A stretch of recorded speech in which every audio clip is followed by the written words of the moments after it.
Why recruiters ignoring your profile? Four points are there. Point number one, you are using old resume format still, like maintaining 4 to 5 pages, right? Please reduce 2 to 3 pages enough. And second point into you are using same resume for all jobs applying. So that is also one mistake. And third one into high CTC expectations. And fourth one into your notice period is too long, 90 days, 60 days, like this. First, ignore for your old resume format.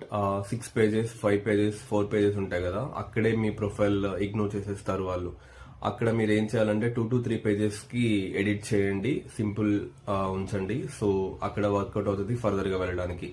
And second point వచ్చేసి, ఒకటే రెజ్యూమేని అన్ని jobs కి apply చేస్తారు కదా, job జేడీని proper గా understand చేసుకోండి. Then మీరు అది సూటబుల్ కాదా అని ఈజీగా అర్థమవుతుంది. బట్ డిఫరెంట్ స్కిల్ కి మీరు ఒక స్కిల్ లెవెల్లోనే ఉంటే కనుక మీరు ఒక జాబ్ కి అప్లై చేయొచ్చు. మీ దగ్గర మల్టిపుల్ స్కిల్ సెట్స్ ఉంటే కనుక మీరు లీడ్ రోల్ కి ఎలిజిబుల్ అవ్వచ్చు, డెవలపర్ కి ఎలిజిబుల్ అవ్వచ్చు. అంటే you can change your resume and your responsibilities, then that would be work అనమాట. అండ్ థర్డ్ పాయింట్ వచ్చేసి, మీరు హై సిటీసీ కదా, మీకు డే 1 లో పాయింట్ ఆఫ్ కాంటాక్ట్ ఎవరైతే ఈమెయిల్ చేశారో ఆ ఈమెయిల్ కి రిప్లై బ్యాక్ చేయండి, hi my salary expectation ready to negotiable అని చెప్పేసి. Maybe they would like to process further immediately అనమాట. అండ్ ఫోర్త్ పాయింట్ వచ్చేసి, మీ నోటీస్ పీరియడ్ ఉంటుంది కదా, ఆల్రెడీ సర్వింగ్ చేసే వాళ్ళు స్టిల్ 90 days అని పెట్టుకుంటారు, లేదా సర్వింగ్ నోటీస్ పీరియడ్ అని పెట్టుకుంటారు. ఇప్పుడు ఆప్షన్స్ ఉంటే కనుక, లేకపోతే కనుక మీ దగ్గర last working day confirmation mail ఉంటుంది కదా, మీ మేనేజర్ అప్రూవల్ చేసిన ఈమెయిల్ ఏదైతే ఉందో, మీ last working day so date అని చెప్పేసి, ఆ స్క్రీన్ షాట్ ని మీ పాయింట్ ఆఫ్ కాంటాక్ట్